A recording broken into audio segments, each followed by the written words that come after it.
Hello everyone last भिडियोमा चाहिँ हामीले कसरी फंक्शनल कम्पोनेन्ट युज गरेर र हुक युज गरेर फंक्शनल कम्पोनेन्टमा स्टेट म्यानेजमेन्ट गर्ने भनेर हामीले सिकेको थियौं। यो भिडियोमा चाहिँ हामीले अब सिम्पली हैन एउटा फर्म इनपुट बक्सबाट आइटम लिएर डेटा लिएर त्यो डेटालाई चाहिँ कसरी स्टेटमा थप्ने र त्यो डेटालाई कसरी डाइरेक्ट ब्राउजरमा अपडेट गर्ने त्यो हेर्नेछौं।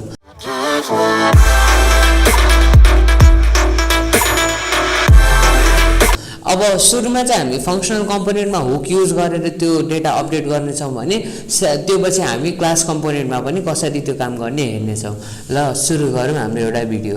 हामीले सुरुमा पहिलाको भिडियोमा के गरेको थियौं, सिम्पली यो क्लास कम्पोनेन्ट फंक्शनल कम्पोनेन्टमा यो स्टुडेन्ट्स भन्ने यो स्टेट हाम्रो युज स्टेटले रिटर्न गरेको स्टुडेन्ट भन्ने एरेलाई म्याप गरेर यो स्टुडेन्टलाई चाहिँ हामीले स्टुडेन्ट भन्ने कम्पोनेन्टलाई चाहिँ कल गराएको थियौं, जुनले चाहिँ प्रप्समा आएको डेटालाई चाहिँ डिस्प्ले गराइदिएको थियो। सिम्पली अहिलेलाई हामीले त्यति नै गरेको थियो। अब हामी के गर्छौं भने एउटा फर्म बनाउँछौं र त्यो फर्ममा चाहिँ डेटा जब हामी अपडेट गर्छौं तब यो स्टेटमा नि डेटा अपडेट हुन्छ।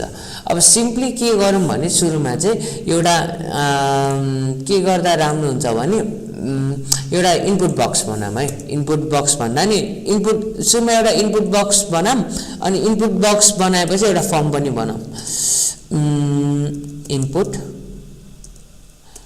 Input type is equal to text हैन, अनि ल placeholder is equal to add a friend है हैन। इनपुट आयो नि एउटा एड अ फ्रेन्ड भन्ने लिस्ट एउटा इनपुट बक्स आयो नि, यहाँ हामीले अहिले टाइप पनि गर्न सक्छौं। अनि अब के गरौँ भने यो इनपुट बक्सको डेटालाई चाहिँ यो इनपुट बक्समा भएको डेटालाई चाहिँ स्टेटमा कुनै पनि एउटा स्टेटमा राख्नलाई ट्राई गरौँ है त। अब त्यो चाहिँ हामीले कसरी गर्छौं भने यो त स्टुडेन्ट हो नि, एउटा इन्डिभिजुअल स्टुडेन्ट हो नि हैन। यो स्टुडेन्ट चाहिँ हामीले एउटै फंक्शनल कम्पोनेन्टमा मल्टिपल टाइम युज गर्न सक्छौं क्या हैन। अब त्यो मल्टिपल टाइम युज गर्नेको एउटा फाइदा गरौँ है त, कन्स्ट। अब चाहिँ हामीले स्टुडेन्ट्सलाई ल्याछौं भने अब चाहिँ एउटा इन्डिभिजुअल स्टुडेन्ट मात्रै रिप्रेजेन्ट गर्ने एउटा डेटा भेरिएबल बनाऊ र सेकेन्डमा चाहिँ अपडेट स्टुडेन्ट मात्र है। माथि स्टुडेन्ट्स छ भने अहिले चाहिँ स्टुडेन्ट मात्र छ। यो कसरी युज गर्छौं हेरौँ है त। सुरुमा चाहिँ युज स्टेट गरेर सिंगल एउटा स्ट्रिङ पठाइदिउँ है, स्ट्रिङ मात्र पठाइदिउँ जुन चाहिँ खाली हुन्छ। अहिले त्यति नै गरौँ र जब यो इनपुट अपडेट हुन्छ नि तब अनचेन्ज भन्ने एउटा मेथड कल हुन्छ क्या हैन। अनचेन्ज भन्नेमा चाहिँ एउटा हामी फंक्सन कल गर्नेछौं र भ्यालुमा के राख्नेछौं भने यो हाम्रो स्टेटले दिएको स्टुडेन्ट भन्ने भेरिएबल दिएको छ नि त्यही राख्नेछौं। हेरौँ है कसरी यो जादु हुन्छ, रियाक्टले जादु गर्छ बेला बेला। अनचेन्जमा चाहिँ के गर्ने भने अपडेट स्टुडेन्टलाई कल गर्ने। त्यो कसरी गर्ने म एनोनिमस फंक्सनको बारेमा हजुरहरुलाई भन्छु है। एनोनिमस फंक्सन भनेको चाहिँ यस्तो फंक्सन हो जुन हामीले युज गर्छौं तर त्यो फंक्सनको नाम चाहिँ हुँदैन। फर एक्जाम्पल एनोनिमस फंक्सन हामीले यसरी पनि रिप्रेजेन्ट गर्न सक्छौं फंक्सन, अनि यसो गरेर नाम नदिई यसरी पनि एउटा तरिका हुन्छ एनोनिमस फंक्सन युज गर्नलाई। तर हामी सिम्पल एउटा एरो फंक्सन युज गर्छौं। एरो फंक्सनले पनि एनोनिमस फंक्सन रिप्रेजेन्ट गर्न सक्छ। एरो फंक्सन युज गर्छौं हैन, यो हाम्रो सिम्पली बाहिर यो हामीले फंक्सन एड स्टुडेन्ट गराएछौं नि, त्यो एड स्टुडेन्ट सिम्पली नाम दिएर डिस्क्राइब गर्नुको सट्टा यहाँ नै एउटा नाम नभएको फंक्सन राख्थे अनि अनचेन्ज भन्ने इभेन्ट कल हुँदा चाहिँ यो नाम नभएको फंक्सनलाई कल गर भनेर भनेको हैन। यो एनोनिमस फंक्सन हामीले यसरी युज गर्छौं। अब एनोनिमस फंक्सनमा के गर्दिनु भने अपडेट स्टुडेन्टमा चाहिँ एउटा डेटा पठाउँछ है। अब के हुन्छ भने हाम्रो हरेक यो जब इभेन्ट कल हुन्छ नि, इभेन्ट कल हुँदा चाहिँ त्यो कल भएको यो अनचेन्जले चाहिँ यो फंक्सनमा चाहिँ यो मेथडमा चाहिँ एउटा भन्ने आर्गुमेन्ट पठाइदिन्छ क्या, अटोमेटिकली नै पठाउँछ। हामीले पठाउनु पर्दैन भन्ने आर्गुमेन्ट हैन। त्यो भन्ने आर्गुमेन्टमा चाहिँ हामी यो एलिमेन्ट छ नि, जुन एलिमेन्ट चेन्ज भएको छ नि त्यो चेन्ज भएको एलिमेन्टसँग रिलेटेड चाहिँ एभ्रिथिङ हुन्छ, एभ्री डेटा हुन्छ है। त्यो अब यो फंक्सन भित्र हामीले यो लाई कन्सोल गरेर पनि हजुरहरुले हेर्न सक्नुहुन्छ। सबै यो इनपुटसँग रिलेटेड चाहिँ सबै डेटा हुन्छ त्यो भन्ने इभेन्ट भन्ने अब्जेक्टमा। अहिलेलाई त्यही बुझिराखौँ। अब त्यो ईबाट चाहिँ हामी सिम्पली के गर्न सक्छौँ भने भन्नुहोस् है, सिम्पली के गर्न सक्छौँ भने ई डट टार्गेट डट भ्याल्यु गऱ्यो भने हाम्रो सिम्पली के आउँछ भने ई भनेको इभेन्ट अब्जेक्ट भयो। ई भने चाहिँ नर्मली इभेन्ट भनेर जनाउँछ। अब अर्को के कन्फ्युजन होला भने हजुरहरूलाई यो आर्गुमेन्टमा ई नै राख्नुपर्छ कि अरू केही राख्दा पनि हुन्छ भन्ने हजुरहरूले सोचिरहनु भयो होला। यहाँ ईको साथ ए राख्दा पनि फरक चाहिँ पर्दैन, तर हामीले सिम्पली इभेन्टलाई जनाउनु भएर ई राखेको हो होइन। त ईको टार्गेट डट भ्याल्युमा चाहिँ हाम्रो डेटा आउँछ। हाम्रो डेटा के आउँछ, ई डट टार्गेट भने चाहिँ यो इभेन्ट कहाँ अकर भएको छ, यो इनपुट भन्ने बक्समा टार्गेट अकर भएको छ नि। अब त्यो अकर भएको टार्गेट कुन हो, यो इनपुट भन्ने बक्स छ नि होइन। यो टार्गेट भनेको भ्याल्युलाई तान्छौँ, त्यो भ्याल्यु चाहिँ यो अपडेट स्टुडेन्टमा पास गर्छौँ। र भ्याल्युमा चाहिँ अब यो भ्याल्यु चाहिँ के हो भने हाम्रो यो इनपुट भन्ने ऊ छ नि, ट्याग छ नि, त्यो ट्यागमा चाहिँ कुन भ्यालु बस्छ भनेपछि यो स्टुडेन्ट भन्ने भ्यालु बस्छ। यो स्टुडेन्ट भन्ने हाम्रो स्टेटबाट तानेछ नि, युज स्टेटबाट तानेछ नि, सुरुमा त खाली हुन्छ, त्यो खाली भ्यालु बस्छ होइन। जब अपडेट हुन्छ, म फ्लो बुझाइदिन्छु, जब अपडेट हुन्छ तब यसमा भएको भ्यालु आएर यो अपडेट स्टुडेन्टमा गएर बस्छ होइन। त्यो भ्यालु आउने यो हाम्रो यसमा इनपुट गर्ने बित्तिकै यो अपडेट स्टुडेन्टमा गएर यो के अपडेट गराएछ त्यो यहाँ गएर बस्छ, यो युज स्टेटमा गएर बस्छ होइन। यो स्टेटले स्टुडेन्टलाई अपडेट गरिदिन्छ र यहाँ अपडेट हुन्छ डेटा होइन। डेटा भएपछि यहाँ इनपुटमा के छ, हाम्रो त्यो डेटा केले रिप्रेजेन्ट गरिरहेछ, भ्यालुलाई स्टुडेन्टले रिप्रेजेन्ट गरिरहेछ र त्यो भ्यालु डिस्प्ले हुन्छ। ल हेरौँ है त, एएसटी भइरहेछ नि होइन, एएसटी। अब यो हाम्रो भ्याल्युमा स्टुडेन्ट नराखेर ल सिम्पली केपिओली राख्यौँ भने यहाँ केपिओले आएर बस्छ। हामीले यसलाई अपडेट गर्न मिल्दैन, किन अपडेट गर्न मिल्दैन भने यो हामी अनचेन्जमा त अपडेट स्टुडेन्टमा ई डट टार्गेट डट भ्याल्यु पनि राखेका छौँ। अनि यसको भ्याल्यु त हार्डकोडेड छ नि त, केपिओली छ नि त, केपिओलीबाट कहिले पनि चेन्ज हुँदैन नि त होइन। केलाई चेन्ज गर्छ यो भ्याल्युलाई, चेन्ज गर्न सक्दैन। यो स्टुडेन्ट पनि डाइनामिक छ र यो डाइनामिक भ्यालु यहाँ स्टेटबाट चेन्ज भइरहन्छ होइन। यो स्टेटबाट यो चेन्ज भइरहेछ, यो स्टुडेन्ट डाइनामिक भएर। तर त्यो केपिओली भन्ने स्ट्रिङ त डाइनामिक छैन, त्यही भएर चेन्ज हुँदैन। अहिलेलाई त्यति बुझिराखौँ। अब हेरौँ त, केपिओली एकचोटि चेन्ज भएन है, किन एकचोटि हेरौँ है। मेरो चाहिँ रिलोड भइरहेको थिएन, अब चाहिँ रिलोड हुन थालेको छ, त्यही भएर राम्रोसँग चल्नेछ। अब त्यो केपिओलीको साथ स्टुडेन्ट आएपछि यो हाम्रो इनपुट भ्यालु चाहिँ डाइनामिकली अपडेट हुने भयो। अब त्यति बुझ्यौँ। अब यो स्टुडेन्टलाई चाहिँ होइन, हामीले यो स्टुडेन्ट भन्ने भेरिएबललाई चाहिँ अरू ठाउँमा रिप्रेजेन्ट गर्यो भने पनि यो डाइनामिकली नै अपडेट हुन्छ। एकचोटि त्यो हेरौँ है त कसरी हुन्छ। डिभ गरेर यो डिभमा चाहिँ सिम्पली त्यो स्टुडेन्टलाई राखिदिउँ है त। यो कर्ली ब्रेसेस चाहिँ हाम्रो जिएसएक्समा जाभास्क्रिप्ट लेख्न हेल्प गर्छ होइन। अब एकचोटि यो गरौँ होइन। अब हेर्नुहोस् त, अब यो जब इनपुटमा अपडेट आउँछ तब यो डिभमा पनि अपडेट आयो नि, यो त जादु जस्तै हो नि होइन। अब यसलाई चाहिँ टु वे बाइन्डिङ भन्छ। के हुन्छ भने एउटा सोर्स हुन्छ डेटाको, त्यो सोर्सलाई चाहिँ दुईतिरबाट बाइन्ड गरिदिएको हुन्छ होइन। एक ठाउँबाट अपडेट गरेपछि अर्को ठाउँमा पनि चेन्ज हुन्छ। यही त हो नि खासियत रियाक्टको। अब सिम्पली के भएको हो भने यसमा चाहिँ हामीले युज स्टेटमा यो स्ट्रिङ खाली स्ट्रिङलाई पठायौँ। त्यो खाली स्ट्रिङ त्यो हाम्रो स्टेटको भ्यालु स्टुडेन्ट भन्ने भेरिएबलले रिसिभ गर्यो र त्यो स्टुडेन्ट भन्ने भेरिएबललाई केले अपडेट गर्छ, अपडेट स्टुडेन्टले अपडेट गर्छ। र त्यो अपडेट स्टुडेन्ट भन्ने मेथडको कहिले कल भइरहेछ, जब यो हाम्रो इनपुट फिल्ड छ नि, जब यसमा अपडेट आउँछ, चेन्ज आउँछ होइन, तब यो अपडेट स्टुडेन्ट भन्ने अटोमेटिकली कल भइरहेछ। अनि यसमा के पास भइरहेछ, यो इनपुट फिल्डमा भएको भ्यालु जे भ्यालु आउँछ त्यो पास भइरहेछ र यो अपडेट भएर यो स्टेटले अपडेट गरिदिएर स्टुडेन्टलाई अपडेट गरेर त्यो स्टुडेन्ट चाहिँ यो भ्यालुमा आएर बस्छ र यहाँ रेन्डर भइरहेको हुन्छ।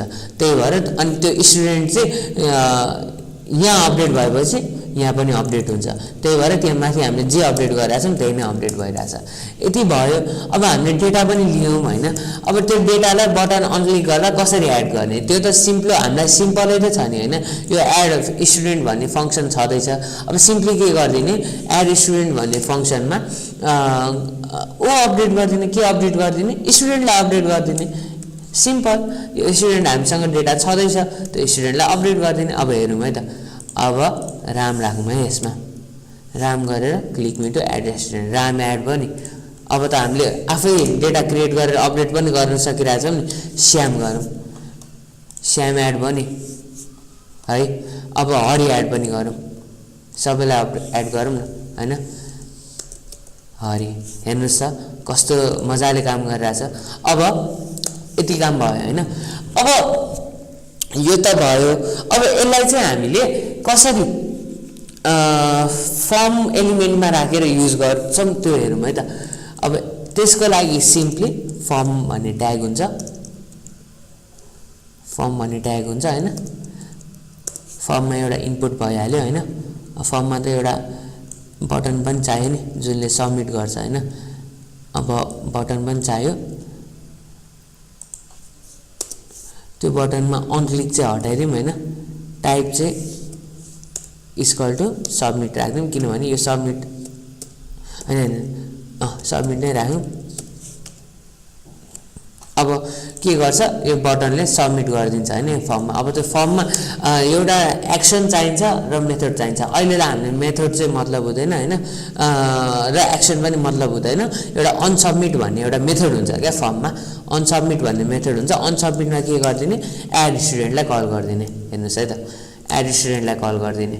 अब एड स्टुडेन्टलाई कल गरिदिने र अब त फर्म सबमिट भएपछि अटोमेटिकली स्टुडेन्ट एड हुनु पर्यो नि। अब एकचोटि हेर्नुस् है रिलोड गरौँ।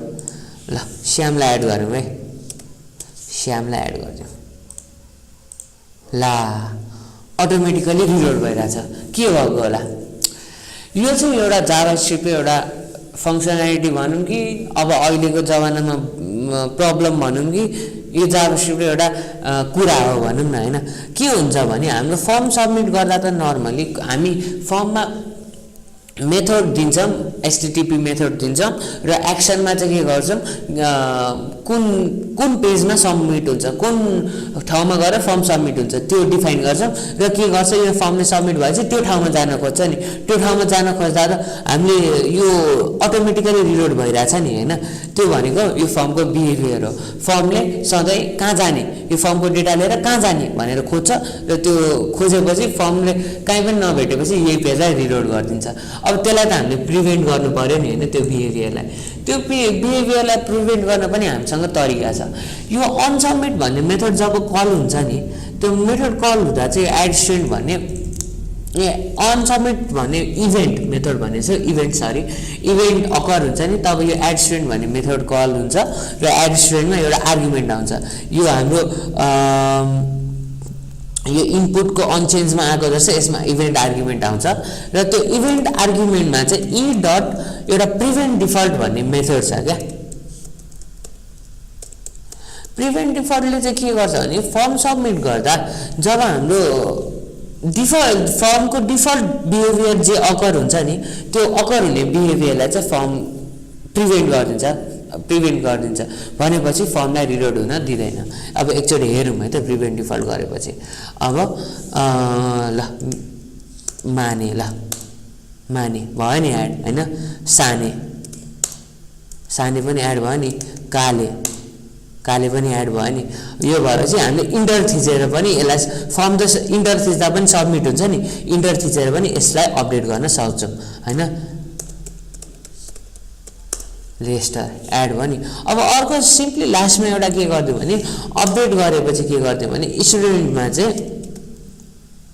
हैन, अपडेट स्टुडेन्ट मात्र, अपडेट स्टुडेन्टमा खाली पठाइदिउँ। त्यो भएपछि हाम्रो इनपुटको डेटा त खाली हुने हो नि।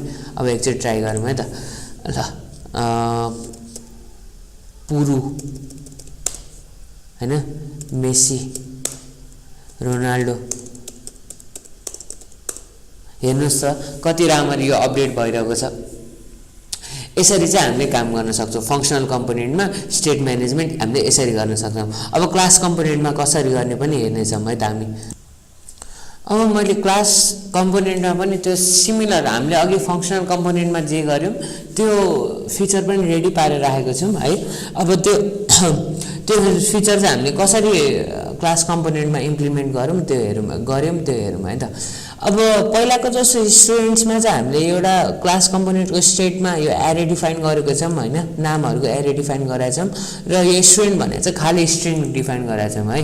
क्लास कम्पोनेन्टमा स्टेट भनेको चाहिँ एउटा अब्जेक्ट हुन्छ। अनि यो अपडेट स्टुडेन्ट र एड स्टुडेन्ट भन्ने मेथड डिफाइन गरेको छ। एड स्टुडेन्टलाई बाइन्ड गरेको छ हैन, this dot add student dot bind this भनेर हैन। अपडेट स्टुडेन्टलाई नै हामीले बाइन्ड गर्नु पर्यो हैन, अपडेट स्टुडेन्टलाई नै हामीले बाइन्ड गर्नु पर्यो। अनि यो फर्म भयो, फर्ममा चाहिँ सबमिट गर्दा this dot add student call गरेको छ हैन। अनि इनपुटमा चाहिँ हामीले अघि फङ्सनल कम्पोनेन्टमा गरेको जस्तै टु वे बाइन्डिङ गरेको छ क्या। के हुन्छ भने अनचेन्जमा चाहिँ this dot update student call हुन्छ। के हुन्छ भने यो अपडेट स्टुडेन्टमा यसको इभेन्ट अब्जेक्ट जान्छ र इभेन्ट अब्जेक्टले मा त भ्याल्यु आउँछ नि, त्यो भ्याल्यु चाहिँ हामीले यो स्टेटमा चाहिँ सेट गरिदिन्छ। स्टेटमा ई डट टार्गेट डट भ्याल्यु भनेर सेट गरिदिन्छ। ई डट टार्गेट डट भ्याल्यु भनेको इनपुटबाट आएको भ्याल्यु, त्यो बुझ्यो। अनि भ्याल्युमा के हुन्छ, यो स्टुडेन्ट भन्ने कि भ्याल्यु पेयरमा स्टुडेन्टमा जे सेभ हुन्छ त्यो भ्याल्युमा आएर बस्छ, त्यो भयो। अनि यो बटन सबमिट गर्दाखेरि हाम्रो यो अनसबमिट कल हुन्छ र एड स्टुडेन्ट हाम्रो यो मेथड कल हुने भयो। यसमा नि इभेन्ट अब्जेक्ट आउँछ र त्यो अघि हामीले हेरेको थियौँ नि, फर्ममा आउने, फर्ममा हामीले फर्ममा कल गरेपछि अटोमेटिकली रिलोड हुने फङ्सनालिटी थियो नि, त्यो फङ्सनालिटी प्रिभेन्ट गर्न चाहिँ ई डट प्रिभेन्ट डिफल्ट कल हुन्छ।